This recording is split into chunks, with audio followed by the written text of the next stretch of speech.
नमस्कार मैत्रिणींनो, आज तुम्हाला मी रेस्टॉरंट स्टाईल पालक पनीर शिकवणार आहे। पालक पनीरसाठी लागणारे साहित्य जास्त साहित्य नाहीये, कमी साहित्य आहे। हिरवी मिरची, लसूण, अद्रक आणि कोथिंबीरचा ठेचा। हिरवी मिरची तुमच्या आवडीनुसार घ्या किंवा तुम्हाला जशी लागते तशी घ्या। तुम्हाला तिखट कमी जास्त ते बघा। 100 ग्रॅम पनीर चे क्यूब्स करून ठेवलेले। आता हे आपण फ्राय करून घेऊया। एक जुडी पालक प्युरी। हा पालक 5 मिनिटं ब्लांच करून घेतलाय आणि मग थंड पाण्यात टाकून बारीक केलेले, जेणेकरून त्याचा रंग कसा हिरवागारच राहतो, भुरका येत नाही कलर त्याचा। नेहमी पालक उकळल्यानंतर थंड पाण्यात टाकायचा। एक टोमॅटो, कांदा, थोडीशी हळद, थोडासा गरम मसाला आणि धनिया पावडर। तिखट टाकणार नाही आपण हिरवी मिरचीच यूज करणार आहे। तर चला आपण आता पहिले पनीर फ्राय करून घेऊया, मग पालक पनीरची रेसिपी बघूया। आता आपण तेलामध्ये क्यूब्स टाकून घेऊया। याला तुम्ही शॅलो फ्राय पण करू शकता, पण आता कढईत तेल होतं म्हणून मी डीप फ्राय करून घेते।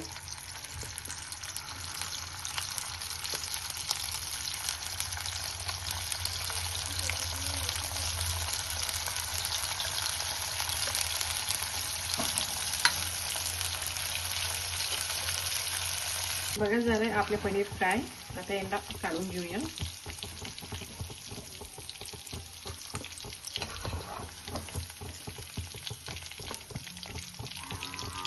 आता कधी कधी काय होते, पनीर तळल्यानंतर कडक होतात, तर यांचा ते सॉफ्टनेस परत आला पाहिजे आणि थोडंसं एक्सेस ऑइल निघालं पाहिजे, तर आपण पाण्यात टाकूया।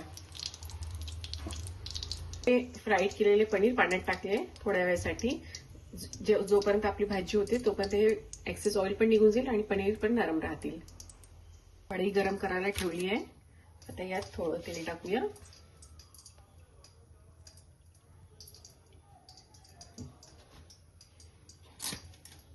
गरम होऊ देऊ। मग मोहरी नाही टाकायची, फक्त थोडं जिरं टाकायचं। तेल गरम झालं आहे आपलं। आता आपण जिरं टाकूया। तुम्हाला मोहरी टाकायची असेल तर टाकू शकता, पण मी टाकत नाही सहसा।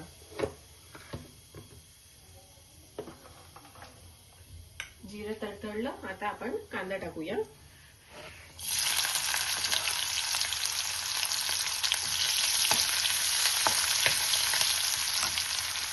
आता हिरवी मिरची, लसूण, अद्रक आणि कोथिंबीरचा ठेचा।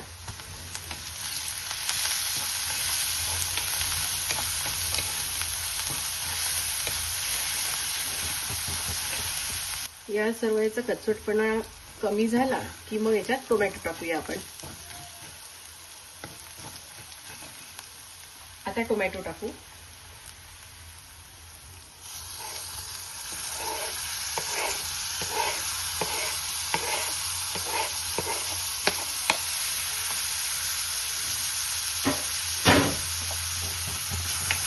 आता ही फोडणी चांगली होऊ देऊया। त्या आधी आपण थोडं पाणी टाकून हे शिजवून घेऊया फोडणी।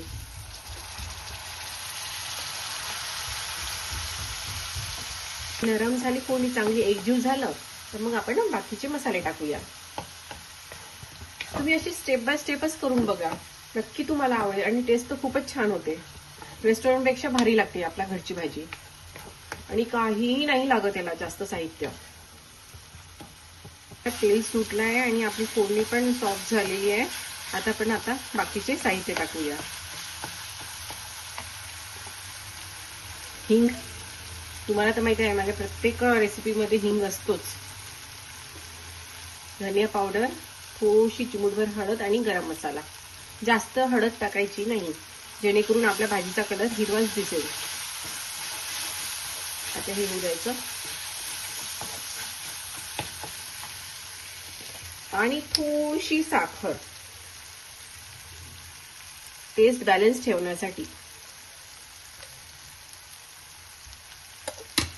थोडीशी म्हणजे एकदम चिमूटभर साखर।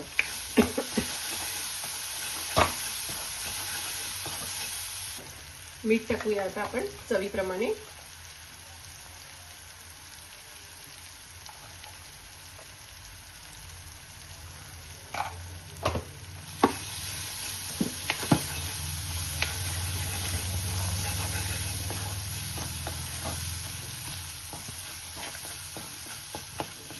आता आपली पालकची प्युरी बघा, कलर कसा हिरवा आहे.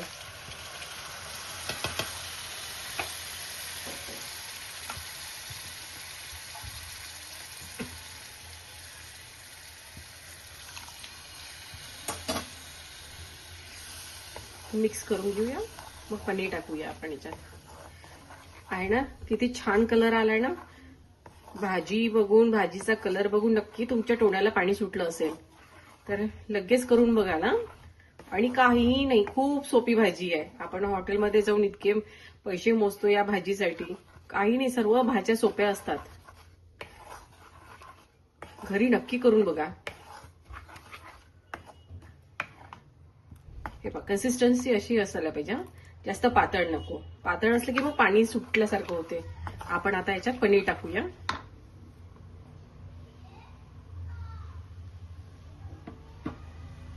हे बघ, पनीर सॉफ्ट आहे.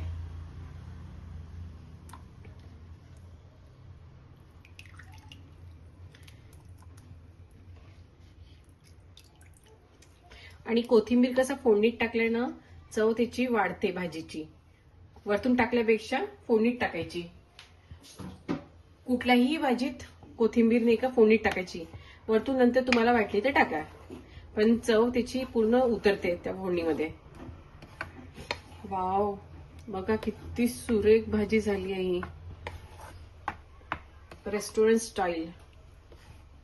आता याला थोडासा बॉईल होऊ देऊया, 1-2 उकडी येऊ देऊ, मग गॅस बंद करून थोडं याच्यावर छान बटर टाकूया. उकडी आली आहे, यात थोडं बटर ऍड करते मी.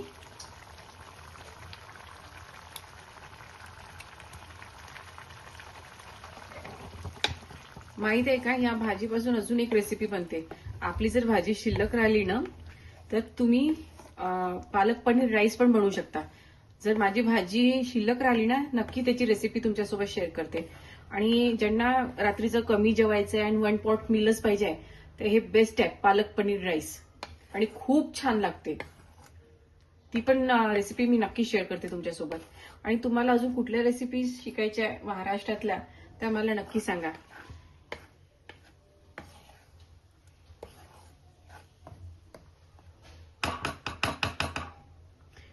आता बस एक उकडी आली की मी गॅस बंद करते आणि आपलं बाउलमध्ये काढून घेते. आपली पालक पनीर रेसिपी तयार आहे. सुटलं ना पाणी तोंडाला. नक्की ट्राय करून बघा बरं. तुम्ही हे मस्त छान पराठ्यासोबत किंवा नान सोबत, तंदुरी रोटी सोबत एन्जॉय करू शकता. मी याची नक्की दुसरी रेसिपी शेअर करेल, palak paneer rice. Enjoy the meal. Thank you.